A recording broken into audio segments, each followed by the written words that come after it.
Amélie Mouget nous a rejoint sur le plateau de 64 minutes. Bonsoir, merci d'être avec nous sur TV5 Monde et dans 64 minutes. Vous êtes rédactrice en chef à la revue Dessinée, magazine trimestriel qui existe à la fois en papier mais aussi en numérique. Alors 4 années d'existence, je disais, qu'est-ce qui a constitué et qu'est-ce qui constitue selon vous encore aujourd'hui la spécificité et l'intérêt de la revue Dessinée ?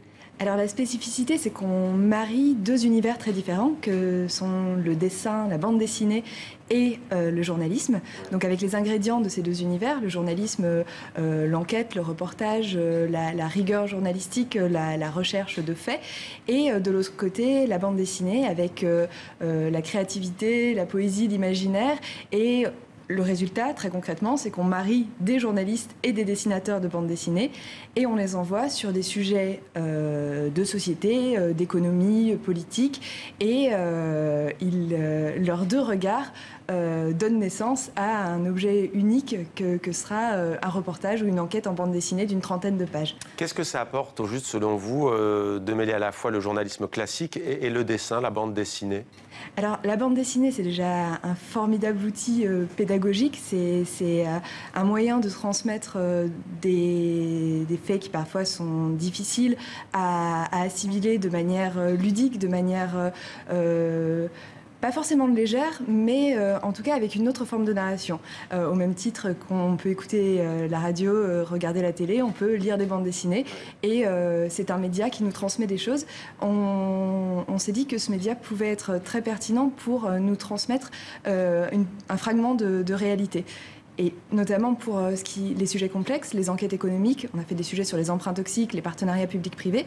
Ce sont des sujets qui seraient extrêmement épineux, ardus en texte, seul, où on n'aurait pas forcément des images pour les montrer. La bande dessinée, avec la dimension symbolique, avec l'imaginaire qu'elle peut convoquer, permet de faire passer des idées qui sont parfois complexes et l'humour, bien sûr, parce que sur ces sujets, sur les emprunts toxiques ou les partenariats publics-privés, on se retrouve à rire grâce à la puissance de la bande dessinée. Ça permet aussi de toucher un public sans doute plus large. Alors au départ, un des objectifs aussi de cette revue, et c'est original, c'était de publier en avant-première des travaux pour que des auteurs puissent ensuite les proposer à des éditeurs classiques. C'est toujours le cas ? Alors ça arrive que des reportages ou des enquêtes qui sont publiées chez nous donnent lieu ensuite à des albums, notamment il y a eu un album sur la loi Macron, Faire la loi, où on suit le parcours parlementaire, le cheminement d'un texte de loi. Donc quand les sujets sont très denses, et notamment il y a eu un autre album sur le sac avec Étienne Davodo qui a aussi donné lieu à une publication plus large, c'est toujours d'actualité. Et d'ailleurs, la revue Dessinée se lance aussi dans l'édition et va publier ses propres albums d'enquête en bande dessinée et aussi d'histoire en bande dessinée. Alors c'est très éclectique, il y a notamment le football avec le mythique club du Red Star. Vous revenez donc sur ce club mythique de Seine-Saint-Denis. Il y a aussi la politique avec les maux de la guerre. Il y a les migrants aussi, un sujet récurrent dans l'actualité française et européenne avec des naufragés inconnus.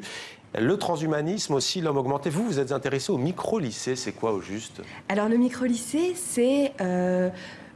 un lycée comme on en a rarement vu. C'est un lycée sans proviseur, c'est un lycée sans salle des profs, c'est un lycée sans heures de colle, c'est un lycée niché dans une aile d'un plus grand lycée avec seulement 80 élèves, 12 à 15 élèves par classe.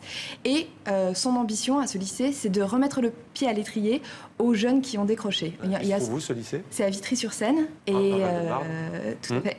Et il y a entre 100 000 et 150 000 jeunes qui décrochent en France, qui quittent l'école sans diplôme. Et l'équipe pédagogique de ce micro-lycée part du principe qu'une réconciliation est possible. Et donc on a une poignée d'enseignants acharnés qui se démènent pour faire en sorte que ces élèves se réconcilient avec l'école. Donc nous, on a suivi une classe de la rentrée des classes en septembre jusqu'au bac de français au mois de juin. Ouais. Et avec cette question, avec cette tension, vont-ils reprendre goût à l'école et vont-ils décrocher leur bac à la fin ? Et là, on est content, il y a 100% de réussite. Ouais, alors là, 100% de réussite, la progression, c'est donc possible, y compris pour les élèves qui décrochent à l'école.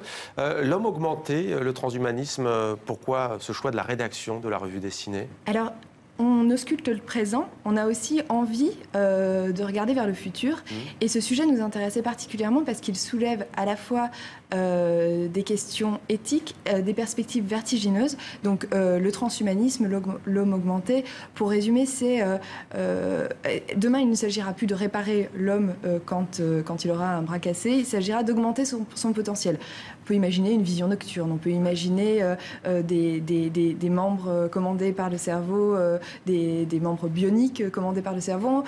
Et alors tout ça, ça pourrait paraître quelque chose d'assez fantasmé ou de la science-fiction, mais ça devient une réalité. Des millions, des milliards sont investis. Donc nous, on a voulu s'interroger sur les questions que ça posait. Est-ce que demain, on aura une humanité à deux vitesses où certains pourront se payer cette vision infrarouge et d'autres non? La force des reportages en bande dessinée, c'est que ça permet de se projeter dans le futur. Ça permet aussi d'aborder les questions en profondeur. Sur 30 pages de bande dessinée, on a le temps. La revue dessinée été 2017, c'est le numéro 16. Merci d'être venu sur notre plateau, édition papier et numérique également.